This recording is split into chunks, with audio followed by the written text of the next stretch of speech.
llegaste? ¿Cuándo viniste? En el 74, en octubre del 74. O sea, preparamos el nidito, digamos, y bueno, nos casamos y nos vinimos.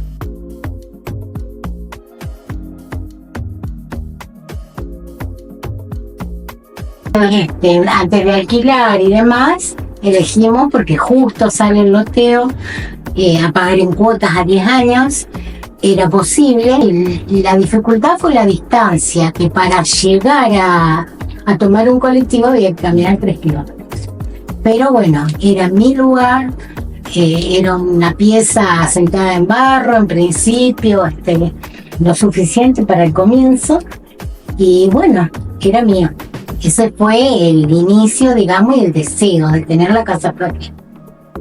También en el 74, pero más o menos en la misma época, con la diferencia que yo puse una prefabricada. Claro. Y cuando la acerqué y todo eso, y vinimos después, 15 días después de ustedes. Sí. Porque nosotros vinimos el 9 de noviembre, así que somos ellos son los primeros habitantes del barrio. Son los primeros chicos que nacieron. Y la Nati fue la primera. La primera. El 27 de junio nació. Y la Andrea en agosto. Son las dos primeras habitantes nacidas oriundas del barrio, de Alto del Valle. Sí, en ese tiempo era todo. Todavía se veían restos de la quinta, de los surcos, por ejemplo, allá en mi barrio, en mi cuadra, digamos, se veían todavía los surcos de los que hacían un quintero, los tablones de chicoria, por decirte, se veían rastros todavía, vestigios de que se ve que le habían estado tratando a la quinta hasta que empezaron a vender los terrenos, hasta que marcaron y todo eso. Había quintas, entonces, ¿qué te falta? La papa y la zanahoria, por ejemplo, porque berenjena, poroto, repollo, chicoria, lechuga, rúcula, tenía de todo. Entonces iba y recorría las quintas, compraba, o cuando estaban ya para terminar la cosecha, juntabas y guardabas. Y almacén teníamos allá en el Callejón El Sable, el primero, ¿te acordás? El almacén de la esquina. Ah, sí, el Sol. El Sol, no me acuerdo. El almacén del Sol. Hasta que apareció Pongolini. Claro, hasta que vino Pongolini acá. Pero almacén así de leche, por ejemplo, mercadería. Vaca que vendía. Allá Don Coso vendía leche de vaca, que cuando nació la aldea nosotros le comprábamos ahí. Beckman. Ah, bien. Beckman de yo le compraba no sé. Tenían una vaca. Después pasaba el panadero con un carrito, venía la chulero. No sé. Además éramos pocos, cuando empezamos conociendo nada.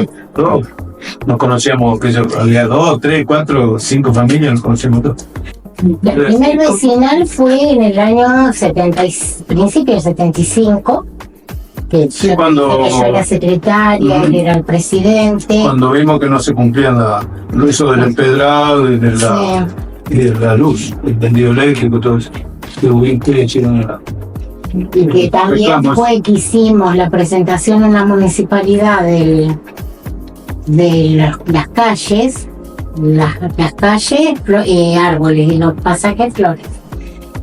O sea que el nombre de las calles fue resuelto por ustedes. Claro, para no seguir, porque si no yo estaría sobre el 9 de julio, después estaría San Martín. En su momento eran pasaje público número tanto.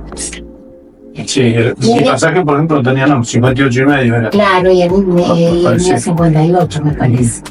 Cuando vuelve la democracia, que enseguida nos autorizaron, sin que nosotros presentáramos nada, nos llamaron, bueno, estos son los nombres de las calles. Así que eso fue una gran alegría también. Tiró Rodrigazo, entonces pagar la cuota era más caro que pagar el mobiliario. Bueno, a raíz de eso creo que se fundió el mobiliario. Sí, se fundió, sí, claro. Porque lo habían vendido paso. Cuotas fijas, digamos que en ese tiempo se podía cuotas fijas, inamovible, decía encima. En el cartoncito ese. Sí, después nos pidieron pagarlo de contado porque era nada. Yo iba a pagar mi cuota y los de Opla me decían que no, vení cada 3 o 4 cuotas porque me sale más caro el papel que te doy. Sí, exacto. Y después, bueno, nos propusieron pagarlo al contado y la verdad que nos convenía. Sí, pues la devaluación fue histórica. No me acuerdo que Yo me arrepentía de haber comprado 3 Y sí, terrenos. viste, pero que Sí, en el momento Si no supiera, si hubiese sabido que a los 2 años era un regalo. empezó la época de los militares, en el 76. Entonces llegábamos a Gorriti, vengas en bicicleta o lo que sea, te paraban, revisaban, y después a seguir, y de dónde venís, para dónde vas y por qué. Así que, pero generalmente a la noche, de día no. Bueno, tema luz por Sí. 2 años no tuvimos luz. Después, para que nos trajeran, tuvimos que pagar los potes y los cables. Y estaba un medidor en los Nogales, otro medidor en los Cedros. Nos costaba 3 veces más de lo que costaba la luz normal. Un buen día nos cortan la luz a nosotros, esta franja, la otra no. Y yo me podría haber ido a la casa de mi mamá, que vivía en Don Bosco, pero no, era mi casa. Para identificar el barrio, muchos miraban porque El auto. sobre un Sí. poste había puesto un auto. Un auto chocado. Sí, claro. ¿Dónde está el Habíamos tenido tantas líneas de colectivos y ahora tenemos menos. Solamente tenemos una. Y llegó a ver estar el 16, ¿te acuerdas que venía? Bueno, hubo una Porque época, era el 10 y el 16. 10 vivos. El 10 vivo. y hubo una época que el 16 nos dejaban la granja y no nos podía traer hasta acá porque no le permitían. No le permitía.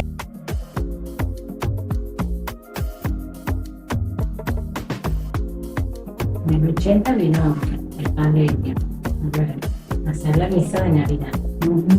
Pero no, fue el 28 de diciembre, me cae Monseñor Storni, que era auxiliar de SAFE, Ajá, sí. a mi es verdad. casa para ver dónde se podía hacer la parroquia.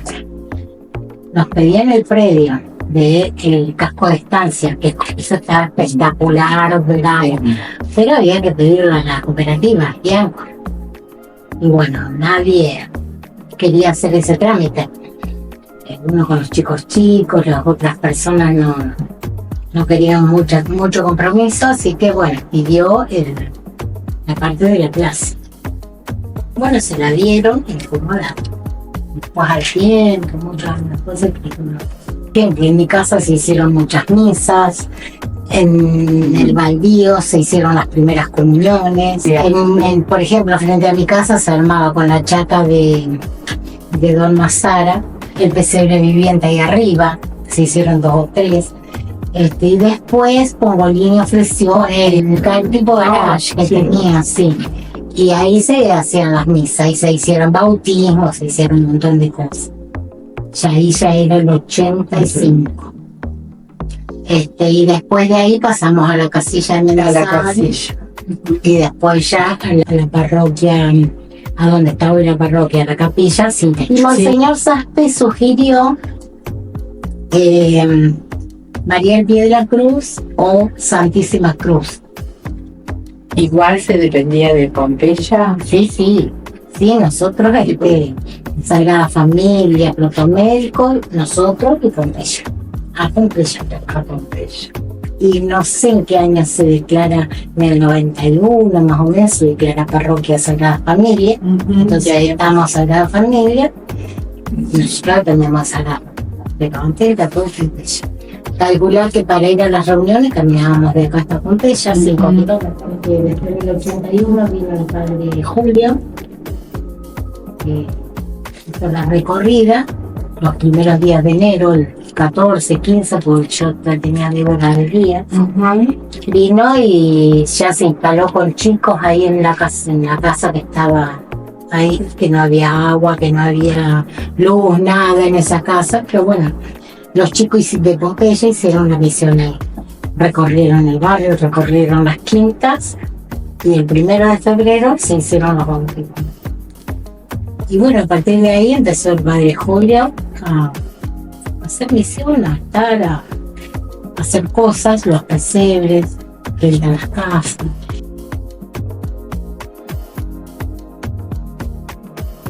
Y cuando nosotros estábamos, estaba la vecinal que estaba a Cortela de presidente, que yo me acuerdo que estaban por cerrarla también, porque no estaba funcionando. Entonces ahí yo presento el proyecto para crear un jardín de infantes que perteneciera a la vecinal, pero con la intención de que fuera un jardín de infantes estatal. O sea, ese era nuestro objetivo. Y ahí se sumaron, bueno, ahí anotamos, empezamos, ahí la invito a Beatriz Elía de Bani a trabajar conmigo, y bueno, ahí es donde comenzamos. En 15 días habíamos anotado 45 chicos, entre 3 y 5 años.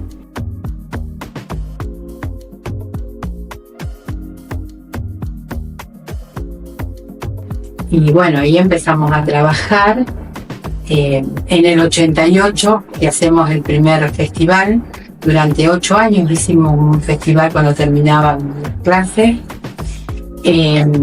Se salió a censar, o sea, el compromiso de la familia era genial.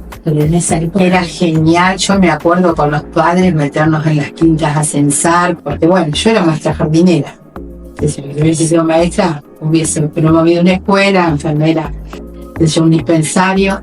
Pero bueno, lo mío era maestra jardinera y bueno, por eso quise promover el nivel inicial. El jardín se crea en el año 91. Comenzamos a fines del 88, más o menos por octubre del 88, y se crea en el 91, pero también fue, como decías vos, una de ir, insistir, llevar el expediente de un lado a otro, y se crea en el 91. Los terrenos fueron comprados por los papás lo donaron al Ministerio de Educación, y para construcción ya no teníamos, entonces ahí se empieza a pedir subsidios. Pero bueno, nosotros no entrábamos porque estaba el Plan Social Nacional.